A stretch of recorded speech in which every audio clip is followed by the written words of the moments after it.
It's tasty. It pairs really well with pork. It is amazing for your health, and it's one of the first crops in recorded human history to be exported to other countries. Can you guess what we're talking about today? If you said ginger, you're entirely right. Let's get going. We're going to be harvesting some ginger from this bucket today.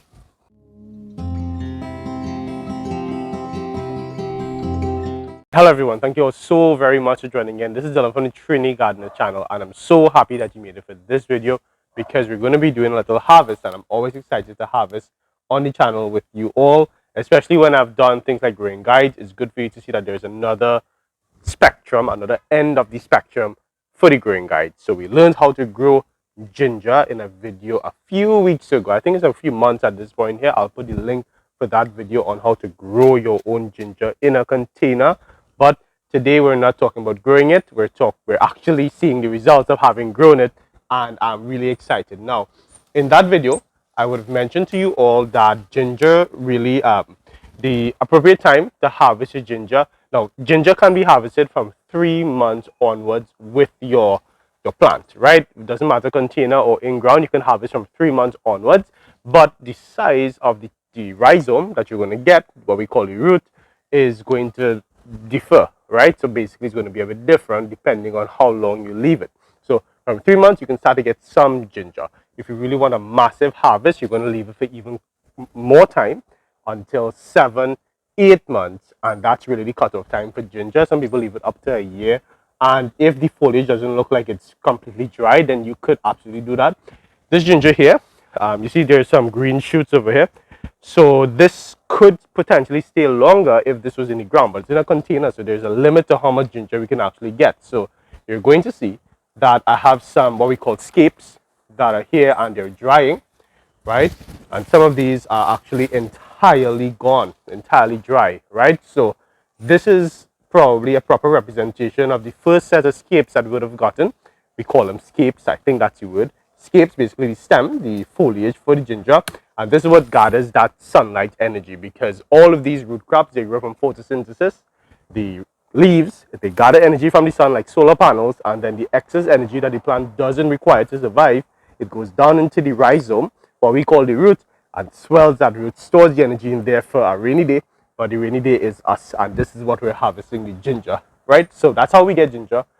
And to basically know when your ginger is ready, besides just counting the time, is looking for dry foliage like this. Once you see it dry, that means that it's good. Now, you're seeing some green ones as well, and the green ones could just stay for another 8 months to a year, but I don't have the space in this container. It's just in a container. If it was in the ground, what would happen with your fighting with this foliage here? What would happen is that your ginger would grow side to side. It would keep on growing. So if you have like a patch of ginger and you see like some parts are going dry but some parts are shooting up green, leave the green parts. Don't dig that up. That's going to give you more ginger. Just keep on going and going and going. But whatever is dry, that is ginger that is ready. So in a container, what I would do is I'll wait until I see a mixture of dry. I want to see a lot of dry. So you can see here a lot of scapes are dry, and this tells me that it's ready to go, ready to harvest out, right? I could leave it, but it just wouldn't do anything more for me because there's only so much of space inside of this container here. So we're gonna go, I'm just gonna try to topple this entire thing over. Let me actually bring you all closer so you can see a bit more of the action as it happens. I think you should be comfortable there. Hopefully this thing doesn't topple over that way. I don't think it should. Ginger in a container like this is the second time that I'm growing ginger inside this specific bucket. Last time everybody doubted me that I could grow in it because you could see like this bucket is completely cracked, right? But like dirt, it's not like water where it will like seep out, right? There's a lot more going on. So with the root structure, with the mixture of water, air, everything, it just stays. And to be honest, I think I'm going to be using back this exact same bucket, if not to plant ginger, to plant something else. Now there was a plant, this plant here, it's like a Diffenbachia family, right? It's like a Diffenbachia family. I'm going to see if I can save this plant and probably do something with it if well, if anybody wants to have that plant. Okay, so I'm not fighting up digging out ginger like from the top. I'm just going to try emptying it out. Wow, the smell, I can't tell you how good this all the foliage here smells. It's just wow. And you can also use this in your cooking. So when you're planting ginger, you don't have to actually get ginger roots to get the ginger taste. You can use these scapes, these leaves here, and just put that right into your drinks, into your ginger beer. You can blend it up and you can just use it to season some of your food and it will taste just like ginger. A really, really amazing crop, huh? And you can also get the health benefits from it. You can boil this and make your tea, put a bit of lime in it, and wow, amazing, amazing, amazing. I actually have a sniffer right now. Okay, the sniffle. So this will be perfect for me if I wanted to. Okay, so we're just going to take this entire thing out. Look at that root structure. So this is what I was saying earlier. Right, let me just make sure that you all are seeing. Right, this is what I was saying before, which is that so ginger itself is not the root. The plant has roots. This is roots here, right? This is a rhizome. The rhizome, or like a tuber, basically is another subsection of the roots where excess energy just goes and grows, right? So, up, up, up. All right, so this hasn't been watered in some time, as you would with your ginger. You don't want to have it over watered. I talked about that in my ginger growing guide. There's some weevil and whatnot here. All right. Okay. So look at that. All that is ginger. Wow. So happy. So happy. Ginger is like a plant it and forget it kind of crop. You know, like this here. This is something that you could use to plant back. Entirely fine. You can do that. All the rest, I'm just gonna just move out some of the heavy dirt from it.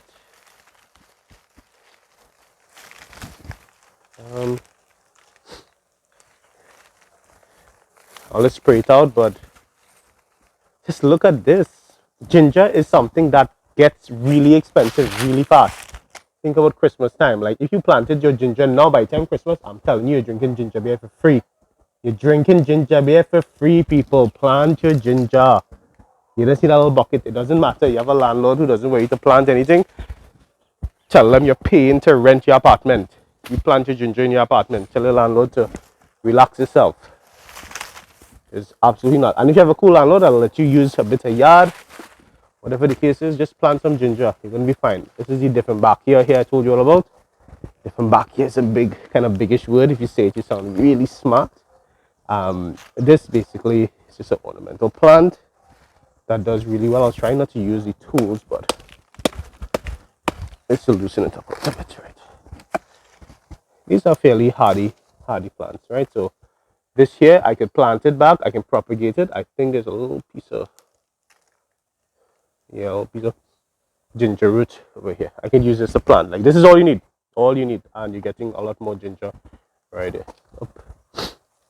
See, so this is an example of what I'd consider to be a young piece of ginger. So this would just plant back for more ginger. So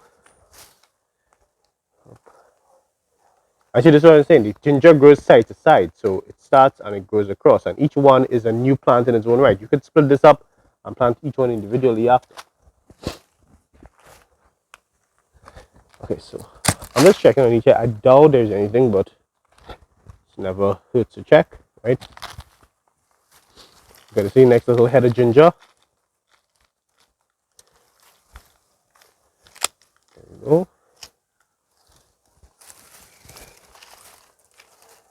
There we go. Look at ginger that is. Look at ginger that is from literally no work. I mean, yeah, of course, obviously planting it was some kind of work, but it's just like a little relaxing afternoon outside. And you just put some dirt in a bucket. Look at that. All that ginger. Whoa. That's incredible. And this will store for, I don't know if there's really a limit because, I mean, at least a year, this ginger is going to be fine. You store it well, like, you store it like where you will not get it wet, like all the time.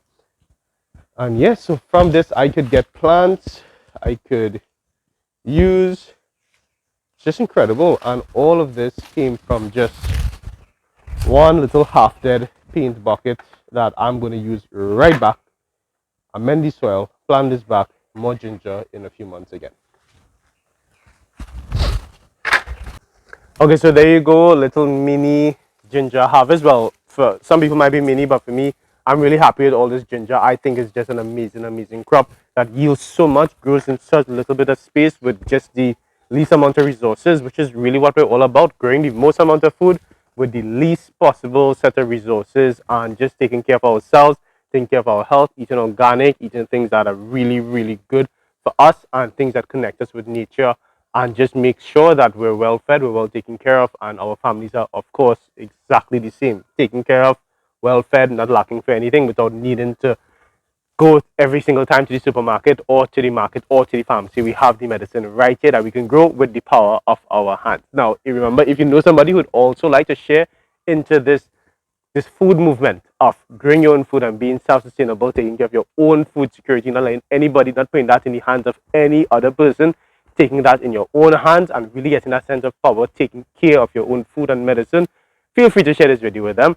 And feel free, if you want to see more stuff coming out to Trinity Gardeners Garden, to follow us on Instagram, TikTok, and Facebook. Remember, you can tag us on any of those platforms because we're so happy, motivated to see you all in your own gardens just doing your thing. Remember, as always, this has been the Love from the Trinity Gardener channel reminding you to get up and get growing. Take care.